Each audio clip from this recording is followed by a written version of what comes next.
Bonsoir et bienvenue à tous. Voici les titres de l'actualité de ce lundi 13 novembre. L'hommage aux 130 victimes des attentats de Paris et de Saint-Denis il y a 2 ans. Emmanuel Macron s'est recueilli dans les 6 lieux frappés par les terroristes. Vous entendrez les témoignages poignants de 2 jeunes femmes rescapées du Bataclan. Et vous verrez de nouvelles images exclusives qui éclairent l'enquête d'un jour nouveau grâce à Georges Brenier. Une réforme ou une révolution, le nouveau baccalauréat ne ressemblera en rien à celui que vous connaissez. 4 matières seulement à l'écrit, contrôle continu, sans doute dès la seconde. Julien Roux nous expliquera à quoi ressemblera l'examen en 2021. Faudra-t-il bientôt payer pour visiter Notre-Dame de Paris, les cathédrales de Strasbourg ou de Chartres? Stéphane Bern, chargé d'une mission sur la sauvegarde du patrimoine, envisage cette solution pour payer les travaux de rénovation. Dans ce journal également, rouler en train ou en voiture dans un silence total et sans aucune émission de gaz polluant. C'est ce que permet le moteur à hydrogène. La technologie est au point, mais la logistique encore balbutiante. Enfin, vous découvrirez l'un des plus beaux sanctuaires d'oiseaux d'Europe. Au cœur des Landes, la réserve d'Archouzan est un havre pour des milliers d'oiseaux migrateurs, en particulier les grues cendrées qui y passent une partie de l'hiver. Le Stade de France, le Carillon, la Bonne Bière, le Petit Cambodge, la Belle Équipe, le Bataclan, un stade, des bars, une salle de spectacle dans lesquels d'ordinaire on se rassemble entre amis ou en famille. 2 ans après les attentats les plus meurtriers qu'ait connus la France, ces lieux ont accueilli de très sobres cérémonies en ce jour anniversaire. Esther Lefebvre et Annie Bazar étaient sur place. En mémoire de ceux qui sont partis. Quelques sourires et enfin, ces instants d'une apparente légèreté. Tandis que démarre un mini-concert surprise du groupe Eagles of Death Metal. Autant de notes d'espoir pour ses fans au Bataclan il y a 2 ans. Il faut vivre, on a le devoir de prendre du plaisir à nouveau. On y arrive? On y arrive, évidemment qu'on y arrive. Mais impossible d'ignorer l'émotion. Mon cœur est ici. Je me sens français maintenant. J'en suis fier. Et je ne pourrais être nulle part ailleurs. Rien ni personne ne peut m'empêcher d'être là. Christophe Lelouch. Claire, métro, ta presse. C'est une litanie interminable. Fabien Sey. Devant le Bataclan, là où sont tombés 90 passionnés de musique. Un soutenable moment pour les rescapés et les familles des victimes.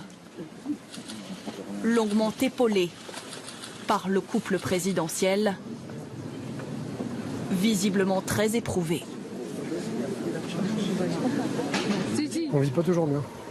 On pensait vivre mieux, mais on vit toujours mal. C'est compliqué. Je pensais que ça irait plus vite, mais non, ça prend beaucoup de temps. Tout est plus compliqué qu'avant. Les transports, la foule, tout. Hommage d'une nation, hommage des musulmans de France à cette jeunesse fauchée. Sur les terrasses des cafés, dans un Paris d'ordinaire festif, une foule d'anonymes se recueille en silence. Devant la Belle Équipe, cette mère qui a perdu un fils. Ça n'apaise pas, mais on partage.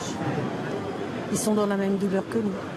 On a perdu tous nos amis puisque c'était un anniversaire. Donc pour nous, c'était un moment de fête. Et puis on se retrouve le jour de l'anniversaire avec des gens tués de tous les côtés, quoi, voilà.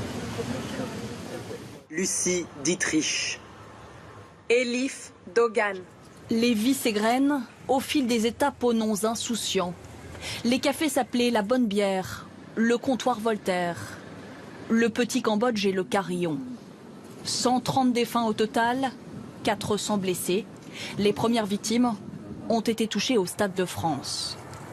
Nous sommes toujours dans la reconstruction, dans les batailles administratives, dans les tracas d'engagement qui, j'espère, seront tenus. En hommage ce soir, l'équipe de France de football a observé une minute de silence à la veille d'un match Allemagne-France très symbolique. Que sont devenus les rescapés de ces attentats? 400 personnes ont été blessées, d'autres souffrent de séquelles psychologiques. ont-ils repris goût à la vie? 2 jeunes femmes qui étaient au Bataclan le soir des attentats ont accepté de témoigner. Des propos recueillis par Esther Lefebvre, Frédéric Mignard et Séverine Fortin. Elles ne se connaissaient pas. Le 13 novembre 2015, lorsque Maureen se réfugie dans ce bar, à quelques mètres du Bataclan, après avoir fui les balles. Caroline, elle, est encore à l'intérieur de la salle de spectacle, cachée dans une loge de 7 mètres carrés, avec 40 personnes, pendant plus de 3 heures. 2 ans plus tard, elles sont inséparables. Il y a cette espèce de lien sur lequel on ne peut pas mettre de mots, qui ne s'explique pas, mais qui nous unit quoi qu'il arrive. Elles sont fières aujourd'hui de leur seconde famille qui compte 750 membres. L'association Life for Paris, lancée à l'appel de Maureen, fin 2015. C'était vraiment un besoin. Il fallait s'investir, il fallait qu'on soit actrice. C'était une façon aussi de reprendre le contrôle, de prendre la main sur les choses. On a des gens qui sont arrivés chez nous très en colère ou très fracassés et qu'on voit aujourd'hui nous annoncer des naissances, qu'on revoit sourire à nouveau. C'est super, on voit la vie petit à petit. Moi j'utilise une expression pour rigoler, mais je dis faire naître du terreau, le terreau comme le terrorisme, faire naître du terreau des fleurs. 2 ans où elles se sont battues pour que les blessures invisibles soient mieux prises en compte. On a des gens qui sont décédés dans les 2 années qu'on vient de traverser, qui sont décédés des séquelles du stress post-traumatique. 5 personnes, c'est énorme. Donc il y a cette espèce d'épée de Damoclès qui est au-dessus de notre tête. On a vraiment conscience que demain tout peut s'arrêter, que le stress a réellement un impact sur notre corps au quotidien et qu'on ne mesure encore que le début de l'impact qu'a été le traumatisme du 13 novembre. Elles se sont choisies de nouveaux projets. Pour sortir de ce 13 novembre, Caroline vient d'écrire un livre.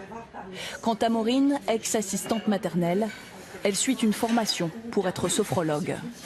Chaque jour, il y a quelque chose qui vous rappelle « Ah, mais en même temps, de toute façon, c'est là, hein, ça fait partie de nous maintenant. » C'est encore dans tout, c'est encore partout. Progressivement, avec le temps, peut-être que ça le deviendra moins, mais on ne sait pas. On ne sait pas, c'est difficile de savoir. 2 ans après, des dizaines d'enquêteurs et 6 juges d'instruction sont toujours mobilisés en France et en Belgique pour tenter de comprendre comment ces attentats ont été planifiés.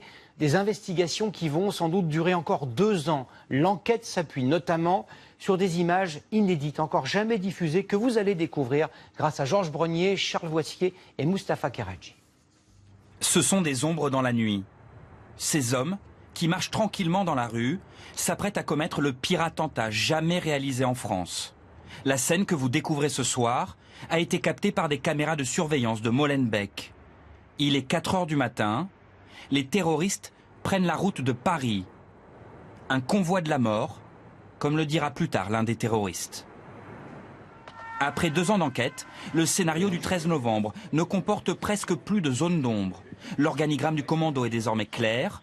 L'équipe était d'une taille jamais vue et d'un niveau de logistique inégalé à ce jour.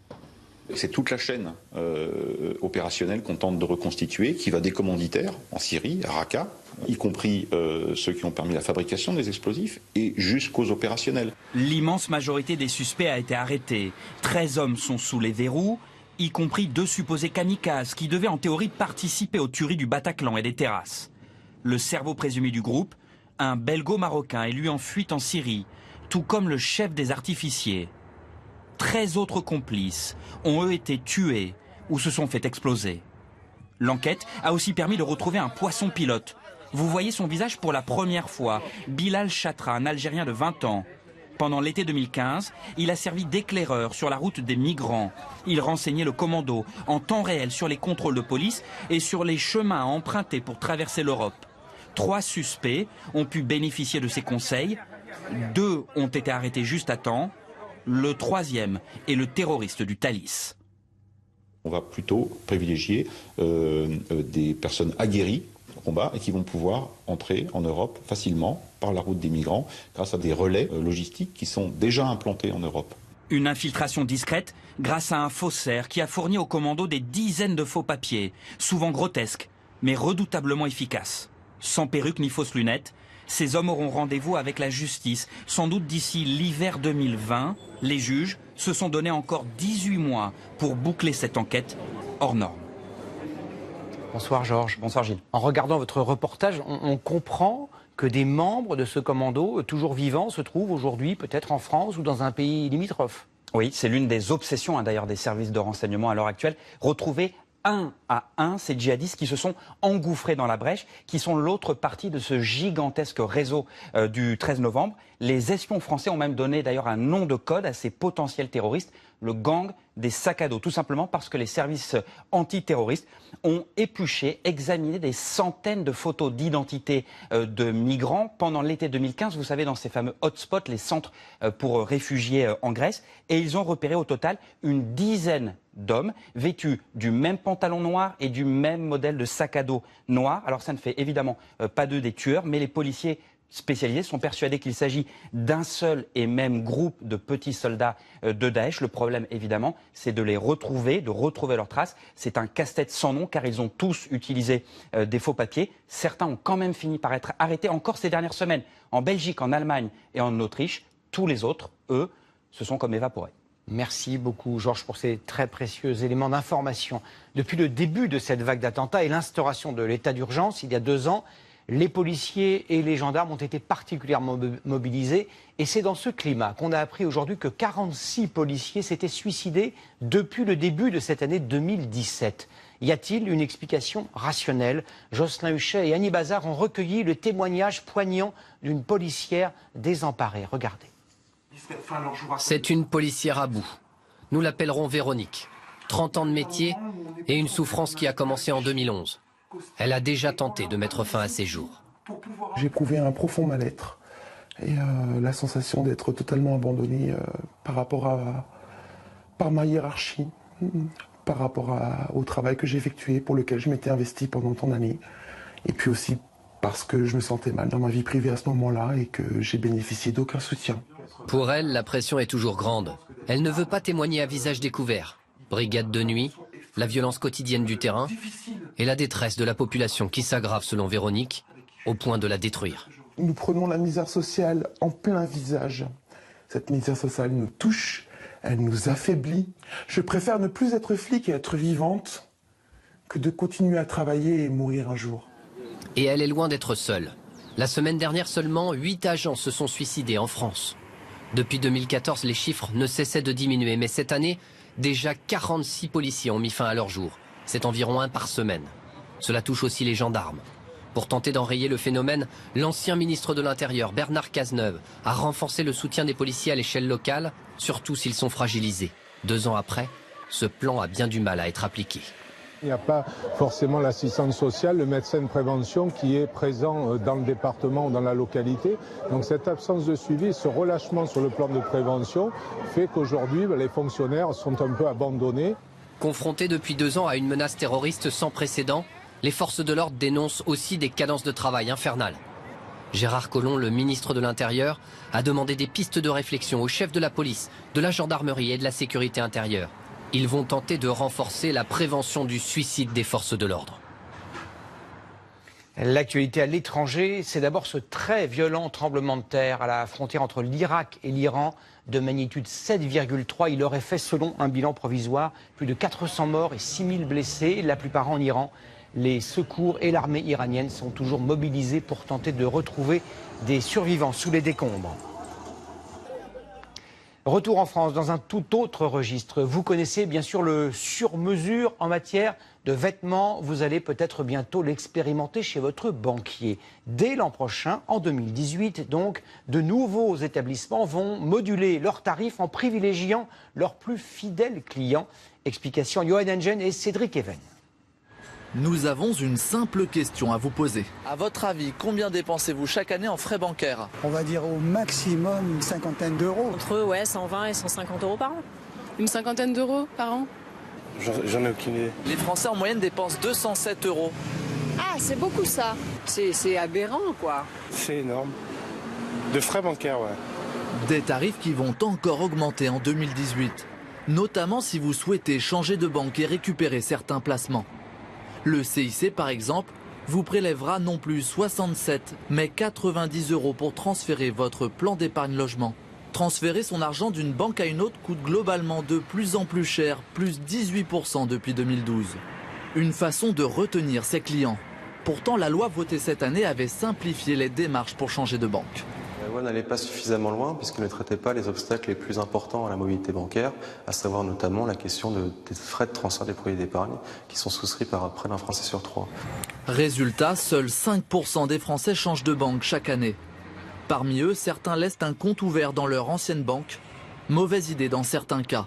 Car si votre argent dort depuis un an sur un compte, la Banque Postale, par exemple, vous fera payer non plus 15, mais 25 € par an, soit 66% d'augmentation.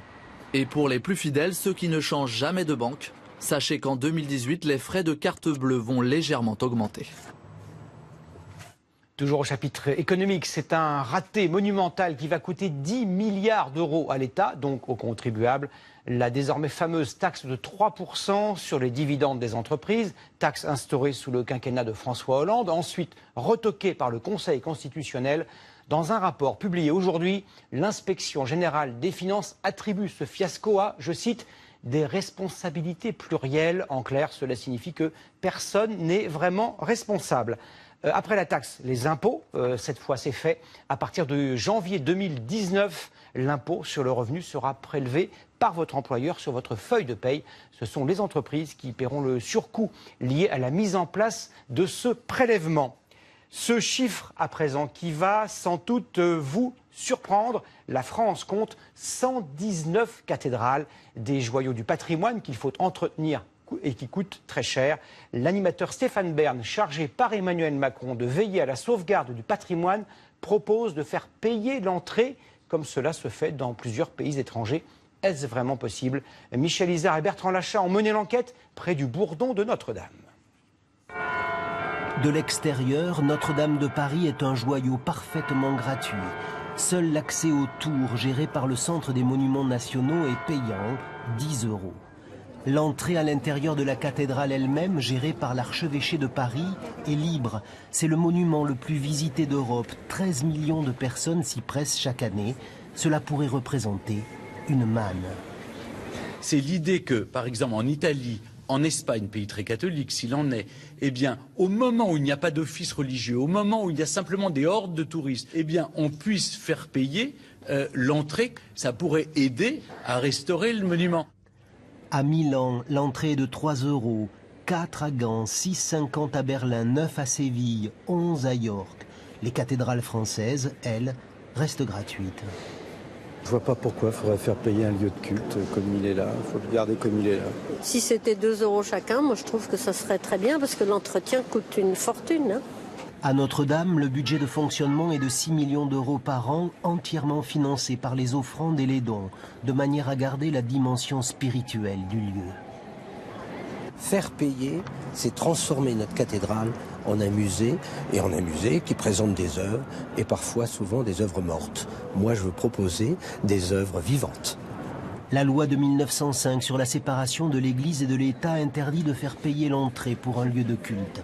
Théoriquement, l'État est chargé de l'entretien du bâtiment. Mais pour faire face aux importants travaux à venir, Notre-Dame de Paris a créé une fondation et lance un appel au mécénat. C'était une promesse du candidat Macron. Nous moderniserons le baccalauréat. Un nouvel examen devrait voir le jour d'ici 2021. Le ministre de l'Éducation, Jean-Michel Blanquer, vient de lancer les premières consultations en vue de cette réforme. À quoi pourrait ressembler la nouvelle formule du bac? C'est notre question du jour. Bonsoir Julien Roux. Bonsoir Gilles. Alors une seule certitude pour l'instant, il y aura beaucoup moins d'épreuves au bac en 2021. Oui, c'est un bac formule allégé qui nous attend. Actuellement, les candidats au bac passent entre 8 et 10 épreuves au mois de juin. L'objectif de la réforme, c'est de réduire tout cela de moitié pour obtenir uniquement 4 épreuves écrites. On ne sait pas encore quelles disciplines seront concernées, mais une chose est sûre, les notes du bac tiennent en compte désormais du contrôle continu. Alors vous allez me dire, Gilles, le contrôle continu, ça dépend aussi des professeurs, s'ils notent plus ou moins sévèrement. Eh bien, c'est vrai. Pour garantir l'égalité de tous, les copies de certains contrôles effectués en classe tout au long de l'année pourraient devenir anonymes et ce seraient des professeurs qui sont extérieurs à l'établissement qui pourraient corriger ces copies. Mais tout cela doit être encore discuté. Alors, il n'y a pas que le bac qui va être réformé. Les 3 années de lycée, seconde, première, terminale vont aussi être remaniées. Oui, et ça pourrait aller jusqu'à abolir les 3 filières générales qu'on connaît actuellement. Scientifiques, économiques et sociales, littéraires. Elles sont en place depuis le début des années 90. Elles pourraient disparaître. L'autre piste, c'est de permettre aux élèves qui le souhaitent de suivre des cours de droit, par exemple, des cours qui ne sont pas enseignés dans leur lycée actuellement. Qui va être concerné par cette réforme? Parce que vous et moi avons eu le baccalauréat de justesse en ce qui me concerne. C'est déjà lointain. Ce nouveau bac paraît encore loin, 2021. Mais les premières mesures devraient entrer en vigueur dès la rentrée prochaine pour les élèves de seconde. La réforme va s'appliquer progressivement. Et ce sont les élèves qui sont actuellement en classe de 3e qui vont passer en premier ce bac rénové. Merci beaucoup, Julien, pour votre mention au baccalauréat il y a quelques années. Je vous propose cette devinette qui pourrait être posée à l'oral du bac. Nous en consommons en moyenne 86 kilos par an, soit 8 kilos de moins qu'au début des années 2000. De quoi s'agit-il? Vous l'avez sans doute deviné, je parle de la viande. Au pays du charolais, de la volaille de Bresse, mais aussi des élevages industriels, les Français ont-ils changé leurs habitudes alimentaires? C'est ce qu'ont voulu savoir Valentine Patry, Renan Hellec et Julien Prat. La viande est un plaisir pour un grand nombre de Français. Mais en moyenne, tous les ans, chaque habitant en consomme 8 kilos de moins qu'il y a 16 ans. Dans ce supermarché, le rayon viande est le seul à accuser chaque année une baisse de 2 à 3%. Vous mangez moins de viande? Oui, beaucoup moins. Moi, je me rappelle quand j'étais jeune, il fallait manger de la viande tous les jours pour être en bonne santé. Maintenant, on peut manger autre chose. J'essaie de limiter ma consommation avec ce qu'on voit à la télé. Ils disent que c'est pas très bon pour la santé. L'Agence nationale de sécurité sanitaire de l'alimentation recommande seulement de ne pas dépasser 500 grammes de viande rouge par semaine, soit l'équivalent de 5 steaks hachés. Mais plus que les arguments de santé, c'est surtout la hausse des prix qui explique la baisse de la consommation de viande, plus 21% en 10 ans. Est-ce que le prix, ça vous freine? Oui. Le filet mignon, des choses comme ça, c'est pas donné, quoi. Le problème, c'est qu'on n'a pas un pouvoir d'achat extensible à l'infini et que on a un petit peu de mal à acheter vraiment de la viande comme on le souhaiterait, quoi. Surtout sur des produits de qualité. La qualité de la viande est d'ailleurs une préoccupation majeure depuis la crise de la vache folle et à cause des vidéos d'une association de protection animale qui pose des questions sur les conditions d'élevage et d'abattage des 3 millions d'animaux tués chaque jour en France. La stratégie de l'industriel, c'est de chercher à dissocier complètement la viande de l'animal. On fait bien en sorte de ne pas leur montrer que le lapin qu'il y a dans l'assiette, c'est le même petit lapin qu'ils ont peut-être chez eux, qu'ils ont adopté. Des images et slogans chocs qui font changer le comportement de certains consommateurs. Ils remplacent la viande par du soja, des légumineuses ou des céréales, un régime qui a séduit cette famille devenue végétarienne. C'est pas un choix de goût alimentaire, parce qu'on aimait la viande en goût, mais voilà, c'est un choix éthique de changer de mode de consommation. Cet éleveur, membre de l'interprofession bovine des Pays de la Loire, déplore aussi les pratiques de certains professionnels de la filière. Il milite pour plus de transparence, de contact avec le consommateur et se veut rassurant. Je pense que là, en France, on est les champions du monde sur les normes. C'est un gage de sécurité pour le consommateur. Cette sécurité de traçabilité, elle a fait ses preuves. Les végétariens ne représentent que 3% de la population française, mais les flexitariens, ceux qui réduisent leur consommation de viande, sont de plus en plus nombreux. Cela concerne un tiers des Français. De nombreux experts l'affirment, l'hydrogène est sans aucun doute l'énergie de demain ou d'après-demain. Un train révolutionnaire propulsé par une pile à combustible, vous le voyez, roule déjà en Allemagne. Il a été mis au point par Alstom. Il vaut à peine plus cher qu'une motrice diesel. Il roule à 140 km/h et ne rejette évidemment aucun gaz polluant. Depuis plusieurs années, les constructeurs automobiles se tournent eux aussi vers l'hydrogène. La technologie est au point, mais des obstacles d'ordre pratique restent à surmonter. Reportage très silencieux, signé Johan Engen, Hélène Massiot et Maud Gatineau. En plein cœur de Paris, c'est taxi bleu. Aucune pollution car ils roulent à l'hydrogène. Alors comment fonctionne-t-il? Pour le savoir, nous les avons testés. Bonjour. Bonjour monsieur. Ne remarquez-vous rien? L'absence de bruit et l'absence de vibration. C'est la première chose que remarquent nos clients quand ils montent avec nous. L'hydrogène, c'est simple à comprendre. Le gaz sort du réservoir situé à l'arrière et va jusqu'à la pile à combustible, où il se mélange à l'oxygène de l'air. Cette réaction crée de l'électricité qui alimente le moteur. n'en ressort par le pot d'échappement que de la vapeur d'eau. Mais alors pour l'usager, quelle différence avec la voiture électrique classique à batterie? Nous allons nous en rendre compte à cette station. Voilà, c'est parti. On ne change pas nos habitudes de conducteurs qui roulaient avant à l'essence ou au diesel. Là, ça a pris 2-3 minutes. 50 € le plein pour la voiture à hydrogène. 3 minutes de recharge pour 550 km d'autonomie. Beaucoup mieux que les performances actuelles de la voiture électrique. De 1 à 24 heures de recharge en fonction des bornes, pour 300 km maximum d'autonomie.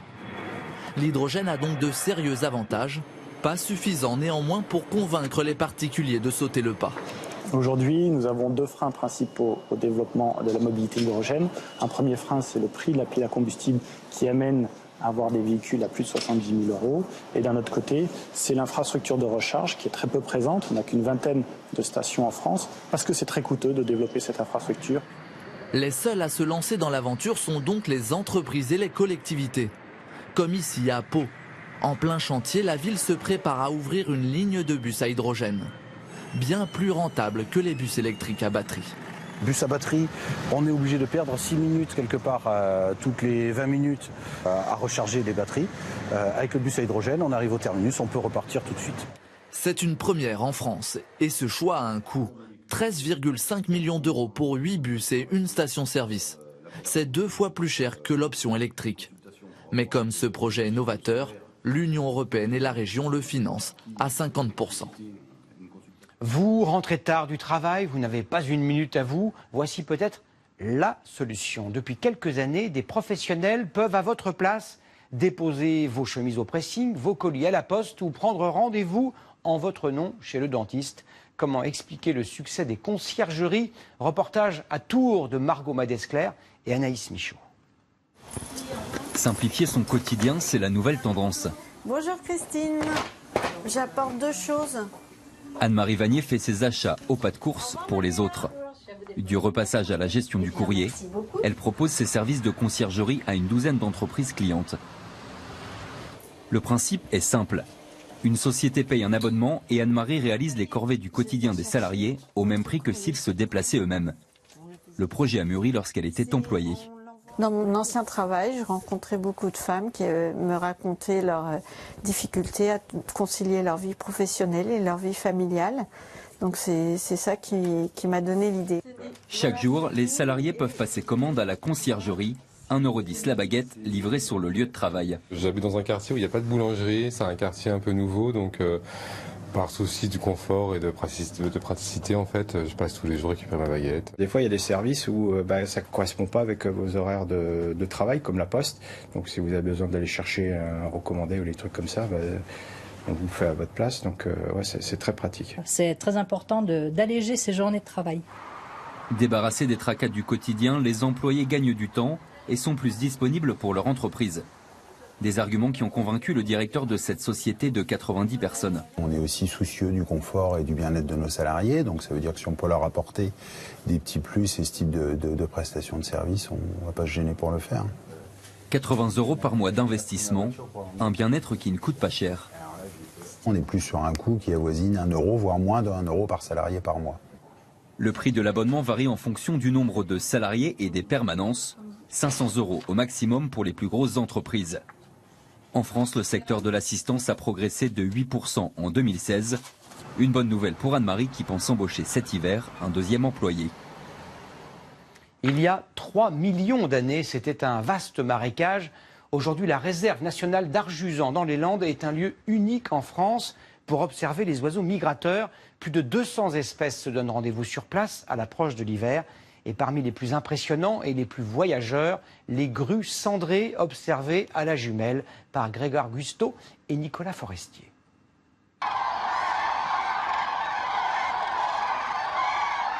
Cette réserve est un peu leur résidence secondaire. Les grues cendrées viennent passer l'hiver ici, au beau milieu des Landes. Il ne faut pas se faire voir surtout. Elles arrivent de tous les pays qui vont border la Baltique. Donc l'Allemagne, la Suède, Pologne, Finlande, Norvège, Estonie, Lituanie, Lettonie. Ce matin-là, elles sont environ 12 000. Et le réveil se fait dans un vacarme étourdissant. Elles crient beaucoup parce qu'elles arrivent en famille. Les oiseaux ont besoin de garder le contact entre eux. Donc les cris de contact permettent aux petits et aux parents de se retrouver dans cette grande colonie. Chaque jour, les grues s'envolent pour se nourrir dans les champs voisins avec les restes de maïs. La réserve d'Arjuzan est leur dortoir. Un espace de près de 3000 hectares, entièrement laissé à la nature sans aucune habitation. Seuls quelques gardes naturalistes comme Laura s'assurent de la bonne santé du milieu en posant notamment des pièges photos. Donc, le piège a été posé il y a à peu près 15 jours. Donc on le laisse une quinzaine de jours pour éviter de revenir trop souvent, pour pas l'embêter, pour pas qu'elle sente un petit peu notre présence. Elle, c'est la loutre, très suivie par les équipes du parc. La présence de l'animal est un excellent indicateur de la qualité des cours d'eau. L'année dernière, on a eu de la reproduction puisqu'on a eu des empreintes, des toutes petites empreintes qui indiquaient que c'était des petits loutrons. Donc effectivement, ça nous a permis de confirmer la reproduction de l'espèce. La reproduction des espèces comme la loutre est une récompense pour ses agents, car le site d'Arjuzan revient de loin, exploité pendant 32 ans par EDF. Une mine à ciel ouvert où l'entreprise a prélevé du lignite, un combustible pour les centrales thermiques dont il reste aujourd'hui quelques traces. C'est du bois fossilisé qui date d'il y a 11 millions d'années. Donc c'est des débris végétaux de séquoia, de cyprès chauve, de cèdre. Ils pouvaient creuser jusqu'à à peu près 30 mètres de profondeur pour extraire cette couche de lignite qui variait entre 2, 5 mètres, voire 7 mètres d'épaisseur. Rendue à la nature au début des années 90 et après 14 millions d'euros de travaux, l'ancienne mine est devenue une réserve idéale pour environ 2000 espèces. Ces chevreuils côtoient des nuées de palombes et profitent d'une végétation désormais abondante. Bonjour. Bonjour. Une quarantaine de vaches écossaises et 2 chevaux entretiennent les prairies du site. Science, manicure, vaccin, c'est la totale là aujourd'hui, au moins pour les chevaux. Ils vont garder ce milieu en prairie en fait, voilà. C'est un milieu que les grues et les espèces d'ici aiment bien, donc voilà, on cherche à garder ces milieux-là. Arjuzan bénéficie également de nombreux plans d'eau. De vastes étangs, comme de plus petites mares appelées bassines, cachées dans la végétation. L'an dernier, 32 000 grues sont venues passer l'hiver ici avant de repartir au printemps. Le plus grand échassier d'Europe et ses 2,40 mètres d'envergure fascinent de plus en plus. Et ensuite, les oiseaux se dirigent plein sud, puisque se trouvent les terrains où ils vont se poser. Le retour des grues en fin de journée offre un spectacle majestueux. On les touche du doigt et en même temps, on les respecte suffisamment parce qu'on est suffisamment loin pour ne pas les gêner. Et ça, c'est très important. Donc là, on a vraiment un site superbe, donc tout est parfait. Et en plus, on a du soleil et les Pyrénées derrière. Cette formation en V permet aux grues de parcourir jusqu'à 3000 km, en jouant notamment avec les courants d'air en altitude. Une ondulation lente dans le ciel qui marque l'arrivée du froid pour les hommes et sonne le début de la saison hivernale pour les animaux de la réserve d'Arjuzan. Eux aussi volent au-dessus de la mer. 7 jours, 22 heures, 7 minutes. C'est le temps qu'ont mis Thomas Coville et Jean-Luc Nélias pour traverser l'Atlantique du Havre à Salvador de Bahia, au Brésil. Record battu, ils ont coupé la ligne d'arrivée moins de 2 heures avant leurs poursuivants, Sébastien Josse et Thomas Rouxel. Et avant de refermer ce journal, cette triste nouvelle et cette dernière information, la mort accidentelle d'un membre de l'équipe de France de ski. David Poisson a fait une chute lors d'un entraînement en descente au Canada. Il devait participer aux prochains Jeux Olympiques d'hiver en Corée en février prochain. David Poisson avait 35 ans et il avait remporté la médaille de bronze en descente lors des championnats du monde en 2013. L'annonce de son décès a été faite ce soir par la Fédération française de ski.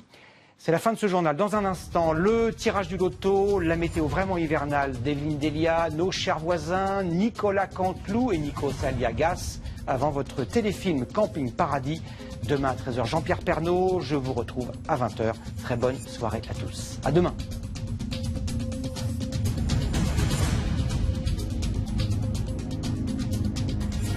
Retrouvez toute l'info sur le site et l'application MyTF1.